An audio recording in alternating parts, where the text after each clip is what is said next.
An emotional Ellie opened up to her GB News co-stars during Saturday's Breakfast with Stephen and Anne.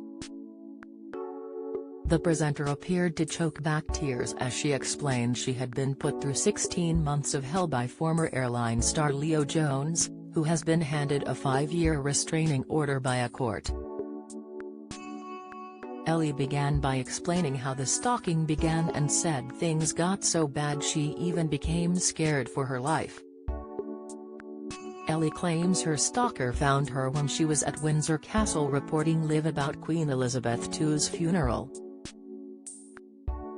"I think I had quite a brave face on when it first started," Ellie began as she explained she first met her stalker when he was a guest on the show.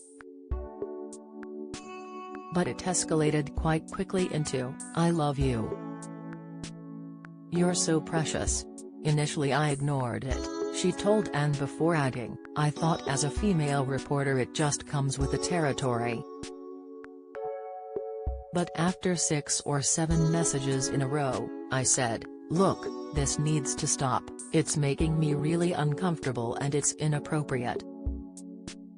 After that, I ended up blocking him on social media, because the messages were getting completely out of hand," she said.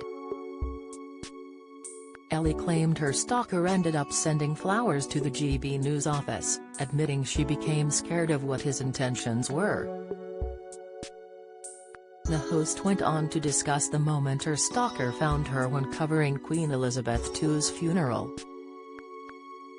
Breakfast host Stephen, who saw Ellie minutes after the Queen's funeral, remembered, "I've never seen anyone so upset. You were absolutely shaken to the core. That must have been so distressing to see."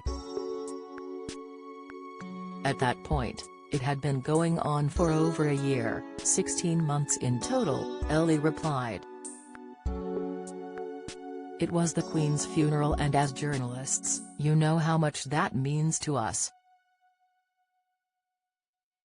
I wanted to do a good job. I'd been working hard all morning and as you do in this job, the first question was, 'Ellie, where are you this morning?' I said where I was, and it later transpired that he must have followed me from that position that I so publicly reported, and I headed to the Ling Walk in Windsor, 250,000 people were there, and I looked there and there he was. Not even 10 feet away from my face. He was stood there, with his hands in his pockets, staring at me and smiling the most sinister smile. It was like he was enjoying me being so uncomfortable. I was a shell of myself." Ellie got choked up as she added, "I was by myself, I had walked away from my cameraman, that was my fault, and I had a panic attack. I don't know where the strength came from, but I managed to run to a police officer. I could still see him, Jones, in my eyesight. I could still see where he was, but I could not get out my words and he got away. He was later arrested for what happened. He pleaded guilty." GB News airs weekdays from 6 a.m.